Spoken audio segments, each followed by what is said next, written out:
the middle child of the Realme line. What's so special about this phone? What's the difference between the Realme 6 and the Realme 6 Pro? Is this phone worth it? So, I have thoughts. This is my Realme 6 review.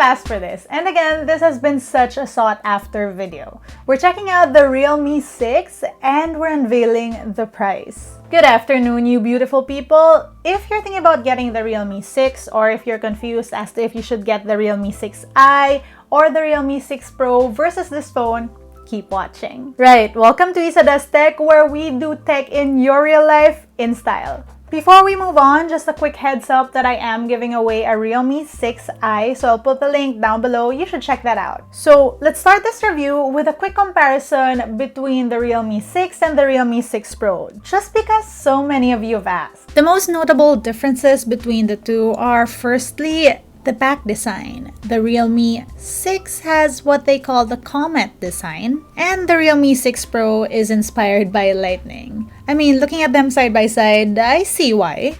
The second one would be that the Realme 6 is powered by a MediaTek Helio G90T processor, and the Realme 6 Pro is powered by a Snapdragon 720G processor. Both have 4 rear cameras, but the black and white portrait camera on the Realme 6 is replaced by a zoom camera on the Realme 6 Pro. The other 3 cameras are the same. Both phones have 16 megapixel selfie cameras, but the big difference is the additional 8 megapixel wide-angled selfie camera on the 6 Pro. Obviously, that means that the notch is also bigger on the 6 Pro. And well, pricing, but we'll get to that later. Otherwise, the two phones have the same batteries, the same 90Hz screen. Well, the Realme 6 is 0.1 inch bigger, but I doubt you'll notice that. Even the button placements on these two phones are the same. Now, back to the star of this video, the Realme 6. That back design looks so good. Like, I've said it in the past few vids, Realme has been killing it with these designs, and considering that they're non-flagship phones, that's an even bigger feat. As shiny as it seems, that isn't a glass back, but the same can be said about a lot of phones in this category. It does not feel cheap. The only thing that I don't like is the notch. But again, it seems that everyone has switched to the notch this year, with very few exceptions. So sad. The screen is also so good, basically one of the biggest highlights of this phone. It has a 90Hz refresh rate, which is a big deal in the mid-range category. A lot of gamers like this feature. It looks better with gameplay, but it really just depends on what type of user you are. A lot of people also don't really notice the difference. If you're a casual user like me, at most, you'll feel that the screen is a little bit more fluid. Personally, I don't notice, but to each his own, man. YouTube watching is good here. My notch preference is that there should be no notch, but on the upper left side is good too. At least it almost disappears on landscape mode. Audio is okay too, but ill-placed fingers can be detrimental to sound.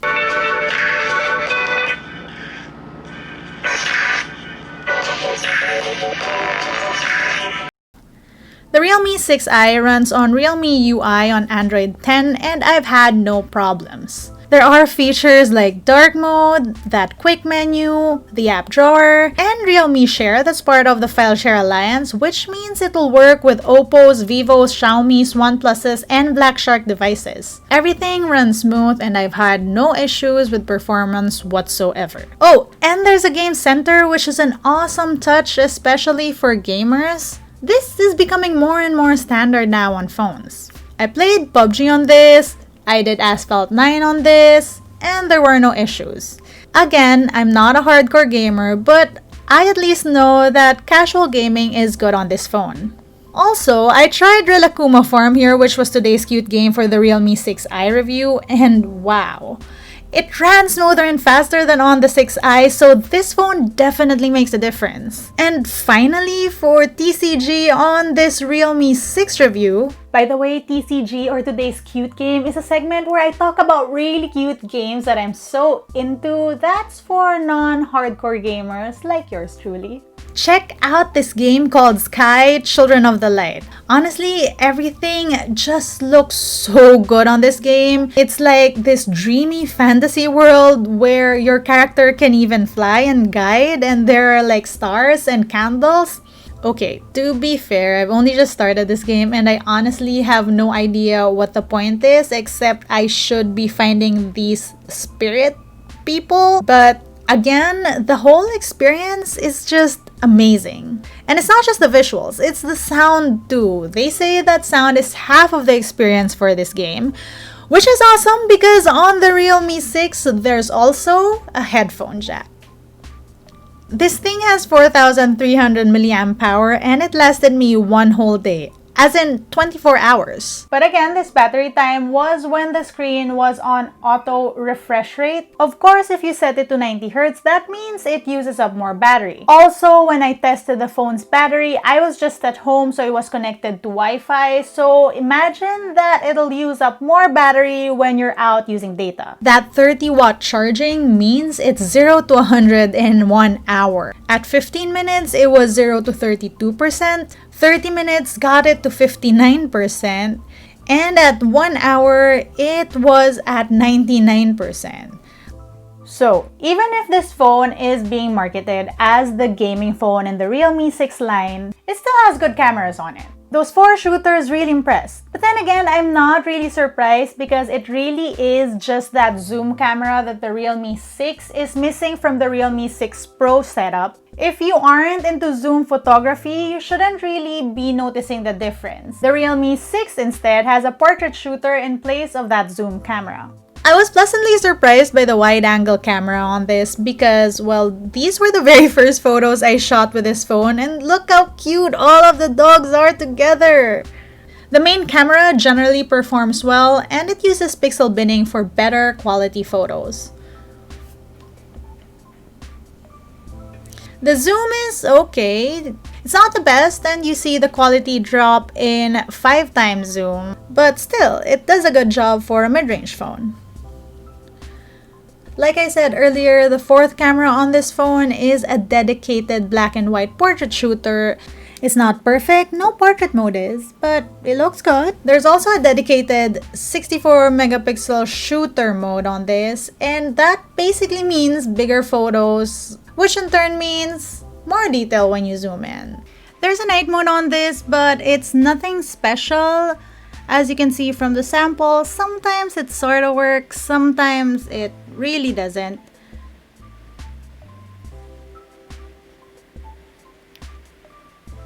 There is a macro mode on this phone and it automatically turns on via AI when you're shooting objects that need said mode. But you can also go into settings and turn on ultra macro mode. Unfortunately, this isn't a mode that I was really impressed with. It just seemed like the photos on this mode were a little smudgy. I'd actually prefer just the normal macro mode that turns on with AI. Selfies on that punch hole can look good too. There's also a bokeh mode, and again, that gesture selfie mode, which I love. So this is the front-facing camera of the Realme 6. There's no live bokeh mode or live beauty mode, even on the rear cameras. Unlike the Realme 6 Pro, which has both the bokeh and the beauty mode on both front and back cameras. However, it sounds good and it looks good, so this is the normal mode, 1x. And on the right is the ultra steady mode. On this mode though, you can't zoom in or out. The rear cameras can shoot 1080p at 30 and 60 FPS, and it can even shoot in 4K. Now, I tried doing steady mode on 4K, but it just kept on reverting to 1080p. So at this point, steady mode on 4K footage doesn't seem to be possible. And here are a few other video samples, just cuz.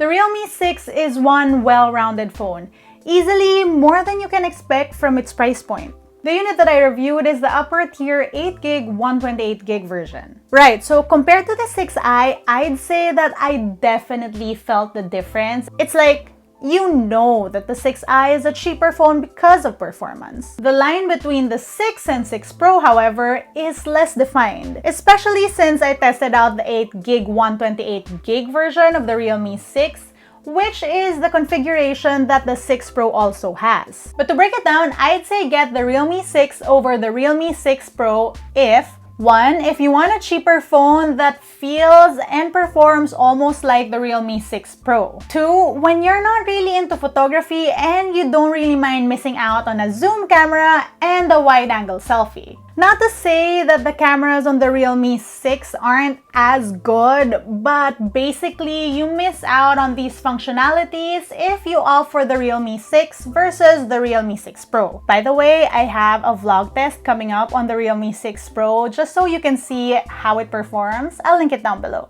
All in all, I enjoyed using this phone. Right? That's it for today. Let me know what you think in the comment section down below. One final reminder before I go, there is a Realme 6i giveaway ongoing, so I'll link it down below. If you want to see how I use this tech on a daily basis, you can find me on social media. That's @CisaSaid. Until next time!